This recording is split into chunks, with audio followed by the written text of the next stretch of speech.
अस्सलाम वालेकुम वरहमतुल्लाहि वबरकातुहू।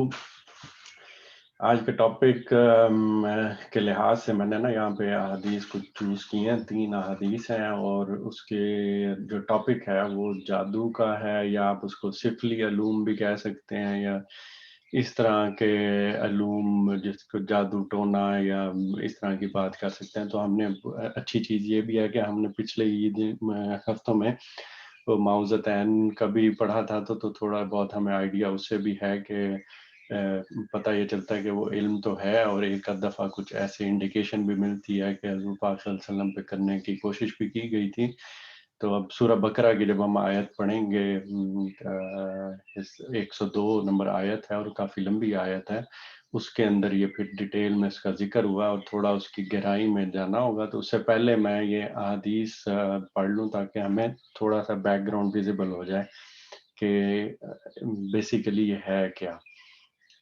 तो सबसे पहले इसका टेक्स्ट मैं पढ़ लेता हूँ। नबी करीम सल्लल्लाहु अलैहि वसल्लम जब आप सल्लल्लाहु अलैहि वसल्लम हुदैबिया से लौटे थे तो जादू हुआ था, और लैस बिन साद ने बयान किया कि मुझे हिशाम ने लिखा था। इन्होंने अपने वालिद से सुना था और याद रखा था, और इनसे हज़रत आयशा रज़ी अल्लाह अन्हा ने बयान किया था कि नबी करीम सल्लल्लाहु अलैहि वसल्लम पर जादू किया गया था। आपके ज़हन में बात होती थी कि फ़लाँ काम मैं कर रहा हूँ, हालाँकि आप उसे ना कर रहे होते। आखिर एक दिन आपने दुआ की, फिर दुआ की कि अल्लाह पाक इस जादू का असर दफ़ा करे। इसके बाद आपने आयशा रज़ी अल्लाह अन्हा से फरमाया कि तुम्हें मालूम भी हुआ, अल्लाह ताला ने मुझे वो तदबीर बता दी है जिसमें मेरी शिफा मुकद्दर है। मेरे पास 2 आदमी आए, एक तो मेरे सर की तरफ बैठ गए और दूसरा पाँव की तरफ। फिर एक ने दूसरे से कहा, इन्हें बीमारी क्या है? दूसरे आदमी ने जवाब दिया कि इन पर जादू हुआ है। उन्होंने पूछा, जादू इन पर किसने किया है? जवाब दिया, लबैद बिन आसम यहूदी ने। पूछा कि वो जादू टोना रखा किस चीज में है? कहा कि कंगे में, कतान में और खजूर के खुश्क खोशे के गिलाफ में। पूछा, और ये चीजें हैं कहाँ? कहा, बैर दौरान में। फिर नबी करीम सल्लल्लाहु अलैहि वसल्लम वहाँ तशरीफ़ ले गए और वापस आए। हज़रत आयशा रज़ी अल्लाह अन्हा से फरमाया कि वहाँ के खजूर के दरख्त ऐसे हैं जैसे शैतान की खोपड़ी। मैंने हज़रत सल्लल्लाहु अलैहि वसल्लम से पूछा, वो टोना आपने निकलवाया भी? आप सल्लल्लाहु अलैहि वसल्लम ने फरमाया, नहीं, मुझे तो अल्लाह ताला ने खुद शिफा दी, और मैंने उसे इस ख्याल से नहीं निकलवाया कि कहीं इसकी वजह से लोगों में कोई झगड़ा खड़ा कर दूं। इसके बाद वो कुआं बंद कर दिया गया।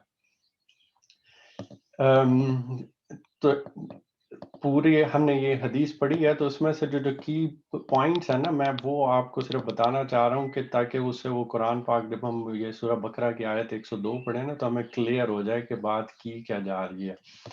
पहली ये चीज़ कि यहूदियों ने उस टाइम पर हजूर पाक सल्लल्लाहु अलैहि वसल्लम को रोकने के लिए जो हरबे इस्तेमाल किए थे, यहाँ से इस हदीस से भी क्लैरिफाई हो गया, और अभी हम सूरह बकरा की जो आयत 102 पढ़ेंगे उससे भी क्लैरिफाई हो गया कि इन्होंने इन अलूम की तरफ भी रुजू किया था, जिसको हम आम तौर पे सिफली अलूम कहते हैं, जादू टोने वाला इल्म कहते हैं, ये वाली चीज़।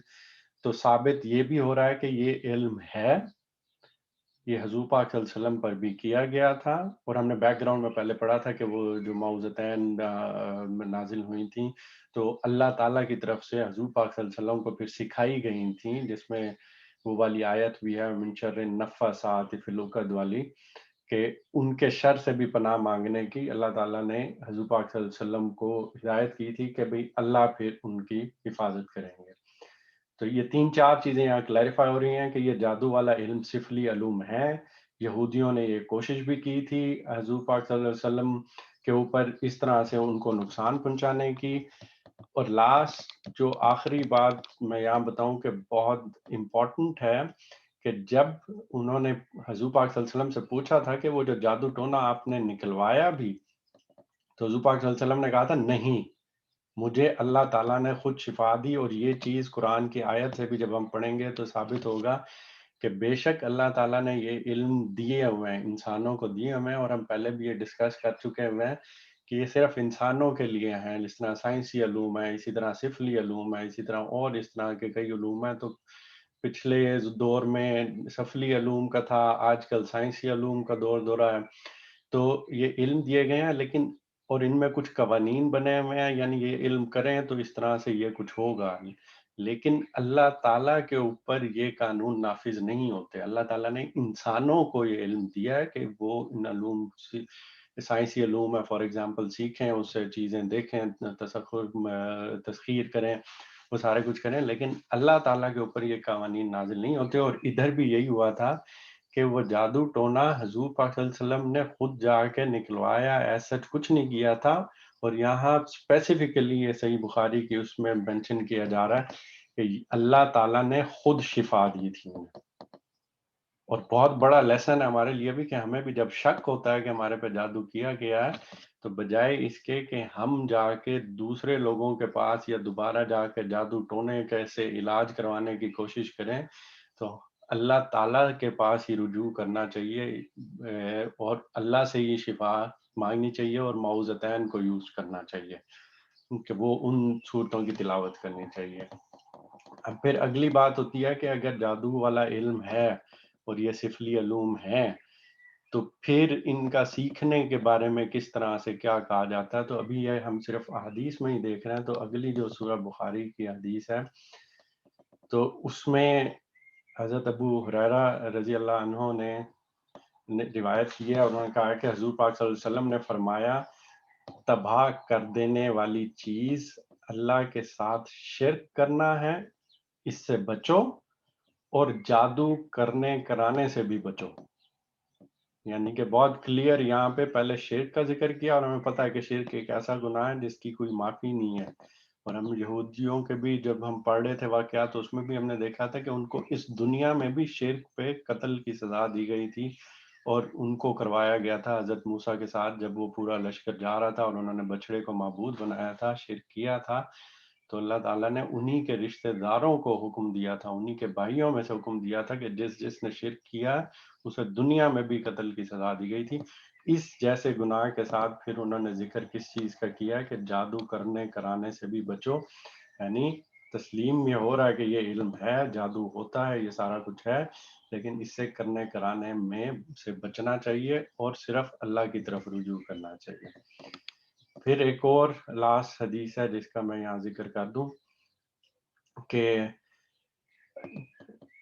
مشکات مصابی کی حدیث ہے. اس کے اندر کافی ساری ڈفرنٹ صحیح بخاری، صحیح مسلم اور دیگر حدیث کا مجموعہ ہے یہ کتاب. اور اس میں کیا لکھا ہوا ہے، there are 3 who will not enter paradise، کہ 3 لوگ ایسے ہیں جو کہ جنت میں داخل نہیں ہوں گے. one who is addicted to wine، جو کہ شراب کا عادی ہے، جس کو ایڈکشن ہے اس چیز کی، جس کو اس کی لت پڑ چکی ہوئی ہے. one who breaks ties of relationship، یہ ہم پہلے پڑھ چکے ہیں، قطع رحمی کرنے کی. اللہ تعالیٰ نے جو ہمیں رشتہ دار دیے ہیں، جو ہمیں جس گھرانے میں پیدا کیا، ان سے جب ہم قطع تعلق کرتے ہیں تو انڈائریکٹلی ہم کیا کر رہے ہوتے ہیں، ہم اللہ تعالیٰ نے جو رشتہ دار ہمارے لیے کیا، ہم اس کی ناشکری کر رہے ہوتے ہیں کہ اللہ تعالیٰ نے ہمارے لیے صحیح رشتہ دار چوز نہیں کیے. انڈائریکٹلی یہ میسج جانے کی کوشش ہو رہی ہوتی ہے. تو قطع رحمی کرنے والا، قطع تعلقی کرنے والا اس کے لیے. اور پھر لاسٹ کیا ہے، and one who believes in magic، کہ جادو کرنے کرانے پہ جو یقین رکھتا ہے کہ یہ کرنا چاہیے، کروانا چاہیے، اور اس پہ بلیو کرتا ہے. تو کتنی کلیئر کٹ اس چیز کا کہہ دی گئی ہے، there are 3 who will not enter paradise، جنت میں داخل ہی نہیں ہوں گے. یعنی وہ والی چیز تو یہاں پہ پھر ختم ہو جاتی ہے نا، جس پہ ہم کہتے ہیں کہ سزا ملے گی اور پھر جنت میں داخل کر دیے جائیں گے. وہ لوگ ہیں جو جنت میں پھر داخل ہی نہیں ہوں گے. تو ان تینوں احادیث سے ہمیں تھوڑا بہت آئیڈیا ہو جاتا ہے، اور اس کی ڈیٹیل اب ہم پھر سورہ بقرہ کی آیت نمبر 102 میں دیکھیں گے. یہاں پہ حدیث کے سیشن کا میں اختتام کرتا ہوں.